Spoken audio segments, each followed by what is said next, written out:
안녕하십니까.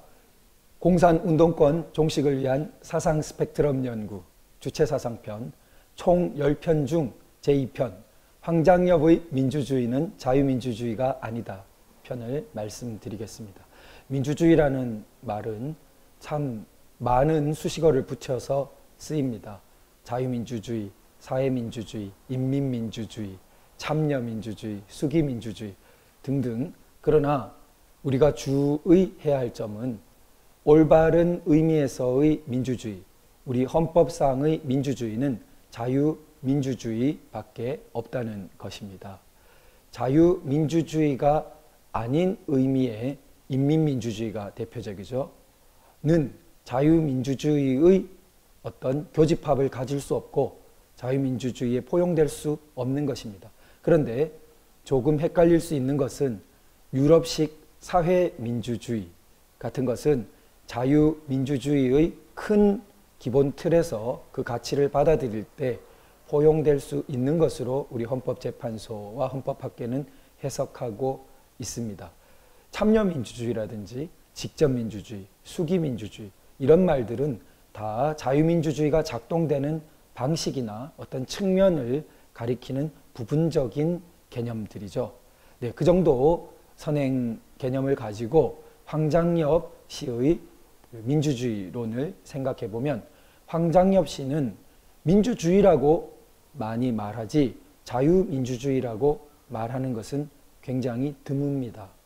그런데 이 자유민주주의를 받아들인 것이냐 황장엽 씨가 많은 사람들은 그렇게 생각하고 있죠. 우리나라로 일종의 전향을 한 것 아니냐 황장엽 씨 정도는. 그런데 황장엽 씨의 저서를 통해서 그의 민주주의론을 살펴보면 놀랍게도 황장엽 씨의 민주주의론은 우리 헌법상 질서인 자유민주주의가 아니다라는 것을 확고하게 발견하게 됩니다.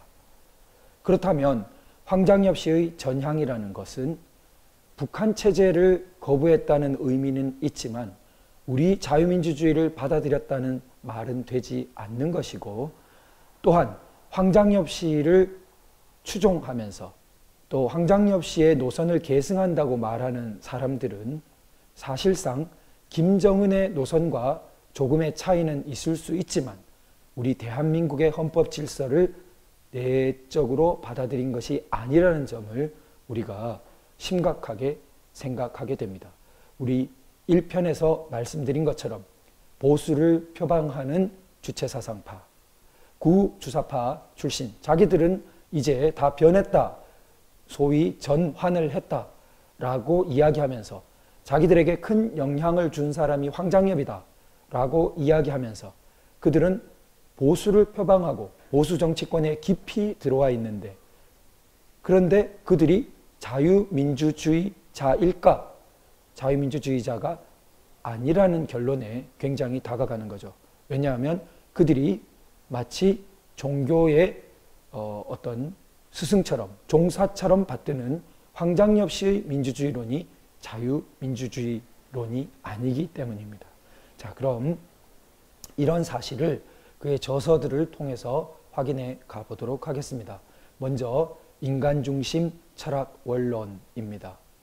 자, 거기에 498페이지에 이런 내용이 나옵니다. 중임을 허용해야 된다, 국가원수에. 그런데 3연속은 안 되고 한 번 쉬고 다시 출마할 수 있도록 해야 된다. 그럼 또 중임할 수 있죠. 어디에 가깝습니까? 푸틴이 아마 이런 식인 것 같습니다. 중국보다도 더하죠. 이렇게 되면 실질적으로는 아주 장기 집권이 가능합니다. 그러니까 이란 이슬람 혁명 후에 이런 비슷한 또 체제가 전개되고 있는데요. 그러니까 황장엽 씨의 머릿속에 있는 어떤 국가 원수에 대한 태도, 그리고 그 연임에 대한 태도가 어떤가를 조금 엿볼 수 있는 부분입니다. 자, 그리고 또 이런 대목이 있습니다. 개인중심 민주주의가 발로시킨 결함. 공산주의가 소위 우리 자본주의와 더불어 근대 나타난 자유민주주의, 그것을 개인중심 민주주의라고 부르면서 개인중심 민주주의가 이렇게 펼쳐낸 그런 결함, 거기서 나타난 결함을 시정할 목적으로 시작되었다. 이렇게 하면서 그것을 집단적 존재의 특성도 포괄하는 방향에서 개선해 나가는 것이 필요하다. 이렇게 말합니다. 자, 굉장히 추상적인 개선 방향을 아직은 말하는 것 같기 때문에 뭐 이럴 수도 있지 않나 이렇게 생각할 수도 있죠. 소위 뭐 자유주의와 공동체주의라는 미국 내의 학설 대립도 있는 것이고, 그렇다면 공동체주의적인 측면을 가미한 자유주의, 소위 개인주의도 가능한 것 아닌가, 이렇게 우리가 그냥 일반론적으로 받아들일 수도 있겠는데, 황장엽 씨의 맥락을 쭉 살펴보면 그런 의미가 아니라는 것을 알 수 있습니다. 즉 미국의 자유주의, 공동체주의 이런 논의는 소위 황장엽 씨의 논의로 따지자면 전부 개인중심 민주주의 속에 다 포함되는 개념입니다. 즉 개인중심 민주주의는 자본주의 하에서 일어나는 이런 일종의 민주주의 형태 전체를 싸잡아서 개인중심 민주주의라고 부릅니다. 그리고 집단중심 민주주의라는 것을 뒤에 보면 구별을 해요. 근데 그런 집단중심 민주주의라는 게 과연 있을 수 있는지 의문인데, 그런 부분에 적어도 시도나 싹은 사회주의, 공산주의 계열에서 나타났다. 이렇게 말하고 자신의 민주주의로는 그 둘을 종합한, 이게 이제 소위 그 사회주의, 공산주의 계열에서 이런 정반합적인 해겔 변증법적인 그런 그 구도를 아주 도그마처럼 뭐 일종의 클리셰처럼 상투적으로까지 보일 만큼 많이 씁니다. 그래서 뭐 제1태제가 정태제가 개인중심 민주주의라면 안티태제로 반태제로 나타난 것이 집단중심 민주주의고, 자기는 그걸 종합하고 그 두 개의 결함을 지양한 더 넘어선 고차적인 형태의 새로운 민주주의를 주창한 사상가이다. 그걸 인간중심 민주주의라고 부른다. 그리고 그것이 미래를 선도할 사상이다. 뭐 좌익적으로 볼 때는 굉장히 상투적인 구도입니다. 그런데 황장엽 씨의 민주주의론 구도가 거기에 가깝다는 거죠. 자, 그 다음 보시겠습니다. 뒤떨어진 나라들, 후진국, 신생국 이렇게 말하고 중국식이 합리적이다. 이렇게 표현하고 있습니다. 속마음이 보이는 거예요. 그러니까 그럼 이런 그 시각에 따르면 이승만 대통령이 우리 대한민국에 자유민주 대한민국을 건립한 건 잘못된 거겠네요. 굉장히 어리석은 거고 굉장히 맞지 않는 방향을 시도한 것 아니겠습니까? 뒤떨어진 나라, 집단주의적인 기반이 강한 나라, 다 동아시아 전체가 그런 편이죠. 서양에 비해서. 그런 나라들에는 중국식 발전 형식이 오히려 합리적이다. 자, 이게 박정희 대통령 개발 모델이 중국식 아니냐 이렇게 혼란스러워하는 분 있을 수 있는데 명확히 구별해 드리겠습니다. 최대건 서울대 명예교수님, 헌법학, 영미법 전공하신 분의 어떤 책에 따르면 말씀을 분명히 해주시는데, 자, 박정희 대통령은 이승만 대통령을 전제하지 않고선 나오지 않습니다. 즉, 박정희 대통령은 자유민주 체제를 바탕으로 해서 그게 서구처럼 완전히 높은 단계의 법치화 민주주의는 아니지만, 그래서 제한은 있지만 낮은 단계라고 부릅니다. 낮은 단계의 법치화 자유민주주의를 한 것이라고 봅니다. 그렇게 할 수 있었던 것은 이승만 대통령이 기본 틀을, 즉 헌법을 법치화 자유민주주의 헌법 틀로 개척했기 때문에, 그걸 놓았기 때문에 거기서 가능하다고 보는 거죠. 중국은 아예 그 싹이 없다고 봅니다.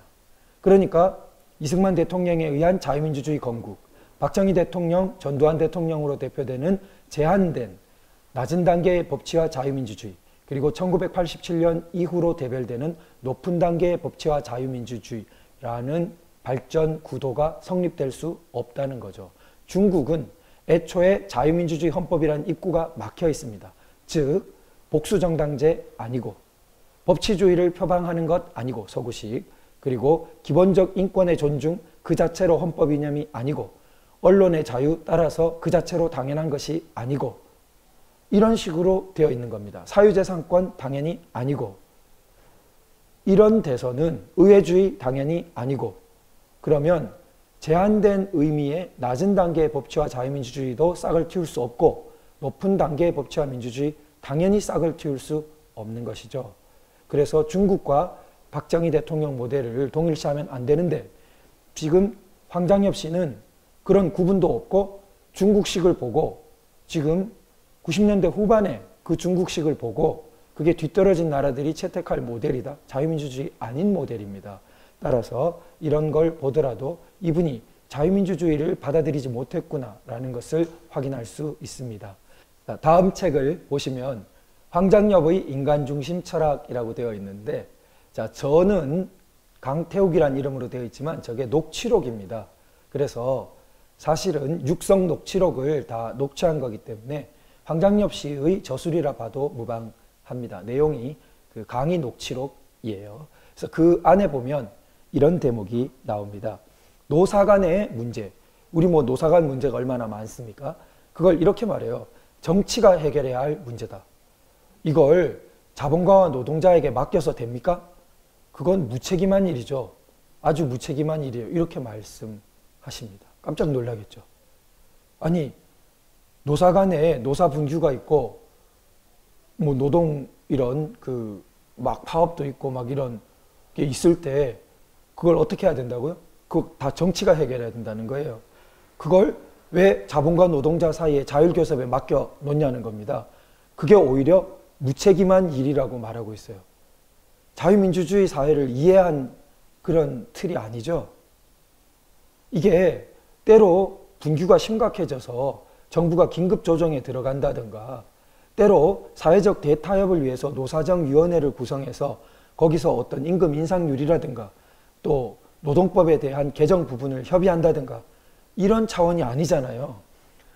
노동자 자본가 사이가 막 갈등하는 거를 왜 자기들끼리 해결하게 두냐고, 그건 정치가 가서 해결해야 된다고, 그렇게 하지 않는 것을 무책임하다고 이렇게 말씀하고 있는 거예요.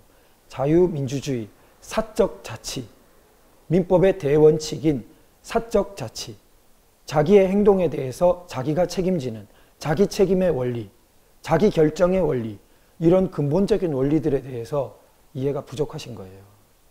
자, 그 다음 책을 보겠습니다. 민주주의 정치 철학이란 책인데요. 자, 여기에 보면 국가지도이념연구소를 세우자 그래요. 그래서 그걸 국가원수부에 소속시키자.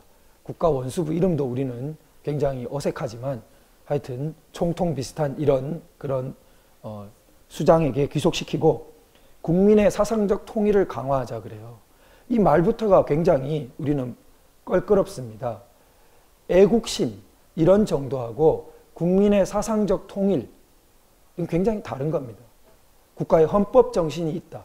헌법적 가치를 받아들인다. 이런 정도하고 국민을 사상적으로 통일해야 된다. 이건 굉장히 다른 겁니다. 또 보십시오. 여론 정치를 제한하고, 무서운 말이 나옵니다. 여론 정치를 제한해야 된대요. 그리고 지도 이념 정치를 강화해야 된다. 국민의 사상적 통일을 강화해야 된다. 지도 이념 정치를 강화해야 된다. 그걸 연구하는 국가지도이념연구소를 국가원수 직속으로 속하게 해야 된다. 무서운 세상이죠. 이게 바로 자유민주주의가 바탕하고 있는, 혹은 더 광의에 일반적으로 정치 세계가 바탕하고 있는 복수성을 이해하지 못하는 것입니다. 정치 세계, 그것을 활발히 활성화한 자유민주주의 정치 세계는 복수성을 바탕으로 합니다. 폴리스, 정치의 원형이 나타난 그 폴리스에는 단수의 사람, 똑같은 사람들이 살고 있지 않습니다. 복수의 사람, 복수의 시민들이 살기 때문에 정치가 출현하는 것입니다.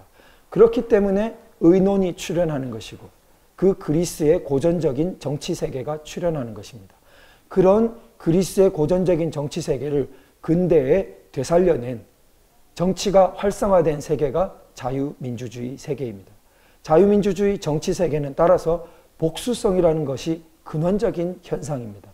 그걸 사상적 통일을 강조하고 지도 이념 연구소를 세워서 여론 정치를 제한한다는 구상을 한다? 이것은 기본적으로 자유민주주의의 뿌리를 받아들이지 못한 태도입니다.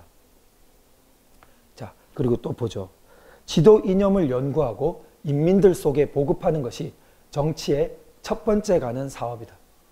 또 깜짝 놀라죠.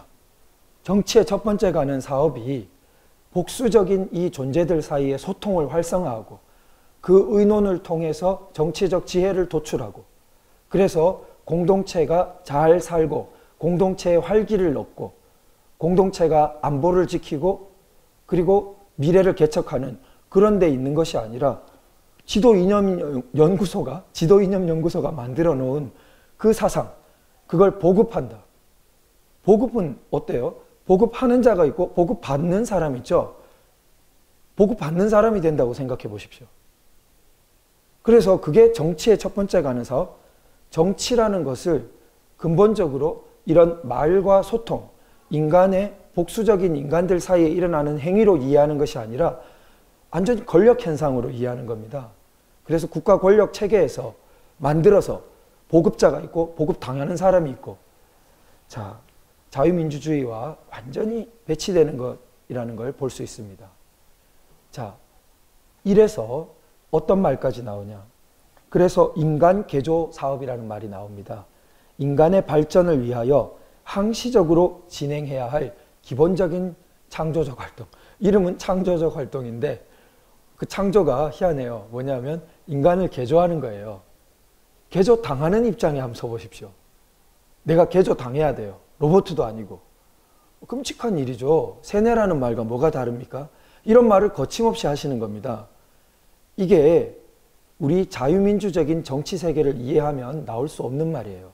그런데 무서운 것은 이 사람을 마치 조사처럼 떠받드는 황장엽 주사파라고 거침없이 말하는, 황장엽을 국사로 해야 된다고 말하는 정치 세력, 그런 정치 집단, 비밀 결사적인 집단, 이념당, 이것이 움직이고 있는 것이 거의 확실해 보이고 그 사람들이 보수 정치권 상당 부분을 잠식해 있다는 거죠. 그 하부를. 끔찍한 일이죠. 자, 또 보십시오. 그 앞이 뭐건 간에 이렇게 표현합니다. 어떤 사상만이 그 다음에 모든 다른 것을 평가하는 기준으로 될 수 있고 그게 통일을 보장하는 보편적 진리가 될 수 있다. 다른 말들을 빼놓고라도 이 말 자체가 얼마나 자유민주주의와 어긋나는 말입니까? only잖아요. only 어떤 것만이 그 다음에는 나머지 all이에요. 요것 빼고 나머지 all을 only 누구, only 어떤 사상, 그것만이 자기 빼고 나머지 모든 사상 혹은 나머지 모든 사람을, 나머지 모든 행동을 평가하는 기준이 된다. 조국이에요. 조국만이 나머지 모든 세상을 평가하는 기준이 될 수 있고 조국은 평가되면 안 돼. 조국은 평가 바깥에 있어요. 어떤 비난도 조국은 받을 수 없는 사람이에요. 무시무시한 게 되죠. 그러고 그런 태도로 통일을 해. 그리고 그게 보편적 진리를 주장해요. 그게 바로 전체주의입니다. 그게 바로 자유민주주의와 가장 대척적인 전체주의예요. 그럼 자유민주주의를 이해하는 사람이었으면 황장엽 씨가 이런 말을 할 때 소름이 돋고 그 강의에서 이견을 제기하고 선생님 자유민주주의란 그런 게 아닙니다라고 했어야죠. 그게 아니라 아 선생님 대단하십니다. 선생님이야말로 한국의 미래를, 통일 한국의 미래를 밝힐 사상의 스승입니다. 이렇게 한 사람들이 보수를 표방하면서 보수 정치권 전체를 장악하겠다고 나서고 있는 것이 오늘날의 현실이고 거기서 탄핵 사태가 출발됐다면 우리가 얼마나 긴장해야겠습니까? 그것이 이 강의를 출발하게 된 배경입니다. 자, 또 보십시오. 개인적 존재로서의 이해관계와 집단적 존재로서의 이해관계를 통일시키는 원리가 정의의 원리이다.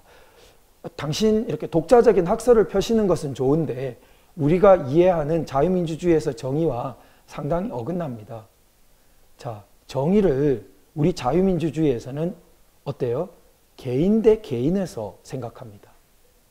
어떤 개인과 어떤 개인, 이게 출발이에요. 그래서 개인과 개인 사이에 누가 임대인과 임차인 사이에 자 임대료를 이만큼 올려도 되는지 또 계약 해지하고 중간에 나가라 해도 되는지 이런 것들을 맞네 아니네 따지고 당신이 먼저 계약 위반을 했잖아. 그러니까 나도 해제할 수 있어. 이런 식으로 따지는 것이 정의의 기본적인 모습입니다. 또 사회기관, 국가 이런 것도 법인, 사회단체들은 개인과 마찬가지예요. 단체로서 하나의 개인처럼 움직이기 때문에 그 다음 국가가 될 때도 국가가 하나의 개인적인 회사처럼 소송에 임할 때도 많이 있습니다. 그런데 이런 걸 기본으로 해서 이제 개인과 국가 간의 행정소송처럼 개인의 어떤 법률적 권리를 국가나 행정기관이 침해할 때 자, 그것을 구제받고자 하는, 법원을 통해서 구제받고자 하는 이런 부분이 생깁니다. 잘 해석한다면 개인적 존재의 이해관계, 집단적 존재의 이해관계, 이것은 행정소송적인 부분이에요. 우리가 어떤 한 지역사회의 사람들이 원자력 발전소 설립을 반대하면서 소송을 할 수 있어요. 원자력 발전소가 국가 단위에서는 필요한데 어떤 지역민은 반대해요. 과연 그걸 어떻게 해결할까? 이런 것들이 행정소송에서 어려운 문제로 다루어집니다. 그때도 이해관계라는 말은 좀 좁습니다. 이해관계는 너무 경제적인 이해관계만으로 우리가 좀 받아들이잖아요. 그런데 법률적인 어떤 그 일종의 권리 부분은, 권리 의무 부분은 훨씬 넓거든요. 경제적인 부분만이 아니라.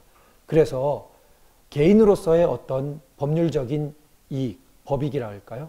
또 집단의 어떤 법익, 이런 게 충돌할 때도 있고 그것을 때로 통일이라기보다는 조화죠. 이쪽에서 법익의 균형을, 자, 이 양쪽을 고려하면서 공동체 전체가 어떤 균형을 잡아 나갈까? 그게 사법부를 통해서 판단하고 이런 좋은 정교한 시스템이 우리 자유민주주의에는 권력 분립으로 또 사법부의 독립으로서 갖추어져 있죠. 자, 그런 것은 정의 원리 실현의 한 부분이고 가장 기본적으로는 개인 대 개인의 법익이 부딪힐 때 사법부가 그걸 판단도 해주고 기초적으로는 행정부가 조정도 해주고 이런 것이 우리 자유민주 사회의 모습입니다. 그런 것에서 볼 때 이 말씀은 너무나 거칠죠. 자, 그리고 또 보겠습니다. 집단의 이해관계를 기준으로 하여 개인들의 이해관계를 통일시켜야 한다. 이런. 그러니까 이렇게 가면 이제 거친 것이 더 위험해지는 거죠. 개인보단 집단이 중요하다 이러면서 집단의 이해관계를 기준으로 개인의 이해관계를 오히려 통일시켜야 된다. 입 닫아라. 이런 식으로 되기 십상이죠. 자, 그 다음에 가보겠습니다. 그래서 마르크스가 주장하는 집단 중심 민주주의, 드디어 이런 말까지 나옵니다. 자, 마르크스가 우리가 말하는 이런 자유민주주의를 얼마나 이야기했을까? 소위 부르주아 민주주의는 부르주아 독재다. 따라서 그것을 타도하고 프롤레타리아가 독재해야 되는데 그건 다른 말로 프롤레타리아 민주주의다. 민주주의는 독재의 다른 말의 다름 아니다. 이런 궤변이 막스 레닌주의의 정통 입장입니다. 소위 계급적인 관점에서 보면 자기 계급에겐 민주주의고 적대 계급에는 독재다. 그러니까 부르주아는 민주주의라고 하지만 소위 자본주의 하에서 근대 민주주의는 너네는 자유민주주의라고 하지만 그건 프롤레타리아 계급에게는 독재의 다름 아니야. 이러면서 프롤레타리아 계급이 사회주의 혁명을 하고 나면 우리는 독재를 하는 게 정당화돼. 왜냐하면 그건 너네 적대 계급에 대해서 독재하는 거고 우리 사이에선 그건 민주주의야. 이게 막스 레닌주의의 정통적인 입장이에요. 그런데 그게 지금 황장엽 씨가 말하는 민주주의인가요? 막스가 주장하는 집단 중심 민주주의가 개인 중심 민주주의에 대립해서 비록 계급적 왜곡이 있긴 했지만 어떤 싹을 보였다. 이러는 거예요. 전편에 걸쳐서 나타나지만 집단 중심 민주주의란 말이 너무나 모호합니다. 제가 정말 선회를 하자면 그 뒤에도 소개드리겠지만 루카치 같은 그 공산주의, 사회주의 이론가가 헝가리, 이 사람 헝가리 사람인데 헝가리가 소련에 대항해서 일종의 자유화 운동을 일으켰지 않습니까? 무자비하게 진압당하고 그렇게 되죠. 그러나 이 후르시초프가 들어서고 그러면서 약간 그 스탈린적인 그 공포 통치라든지 억압 통치는 완화됩니다. 그 무렵에 루카치도 복권돼요. 그러면서 이제 여러 가지 말들을 하는데 만년의 저작 중에 사회주의와 민주화 운동이라는 저작까지 남겼습니다. 즉 민주화 과정을 사회주의와 조화해 보려고 애쓴 겁니다. 그러나 먼저는 사회주의예요. 이 사람 사회주의자이기 때문에. 그래서 사회주의를 해놓고 그러나 사회주의 내에서 스탈린처럼 하지 말고 좀 당내 민주주의라든지 여러 가지 의견 표방이라든지 이런 게 좀 될 수 있는 걸 해보려고 이론적으로 애쓴 겁니다. 그걸 지금 집단중심 민주주의라고 부르는 건가요? 정확히 그런 건지도 좀 모호합니다. 사실 황장엽 씨 봤을 때는. 그런데 아무리 선회해도 그런 민주화 운동이라고 표현한 그 사회주의를 전제로 한 그게 자유민주주의가 이미 훨씬 고도의 민주주의를 행하고 있는데 우리가 새삼 그 요소를 보완해야 된다는 것은 이해하기 어려운 말이죠. 자, 그래서 이런 말이 나오는 겁니다. 사회주의가 집단주의적 민주주의를 표방한 사회였다. 이런 말을 하게 되는 거예요. 근데 표방은 글쎄 아까 전 말씀처럼 프롤레타리아 민주주의는 거의 독재의 다름 아니었고 그 다음 뒤에 헝가리 등 일부 자유화운동 진압당했고 그 뒤에 조금 해보려고 한 것도 굉장히 제한적이었는데 그게 저런 말로 정당화될 수 있을까? 상당히 의문입니다. 자, 마지막 그 대목을 한번 보겠습니다. 그래서 자본주의적 민주주의를 세계 민주화의 요구에 맞게 발전시키자고 하면서 개인주의적 민주주의의 일면성을 극복하고 그래서 이제 집단주의적인 걸 보완해서 인간중심 민주주의로 발전시킨다. 이렇게 제가 앞에서 말씀드린 것처럼 정반합처럼 이렇게 표현하고 있는 겁니다. 개인중심, 그 다음 집단을 보완해가지고 자신의 사상이 인간중심 민주주의고 그게 미래의 사상이다. 그러면서 그게 자본주의, 지금 근대 자유민주주의를 넘어선 거라고 그러고 그걸 세계민주화의 요구에 발전시킨다고 그래요. 세계민주화. 이게 제3강, 이어지는 세 번째 강의의 주제입니다. 저 말 이상하죠? 세계민주화, 세계공산화의 다름 아니다 라는 것이 세 번째 강의의 주제입니다. 그럼 다음 강의로 다시 찾아뵙도록 하겠습니다. 감사합니다.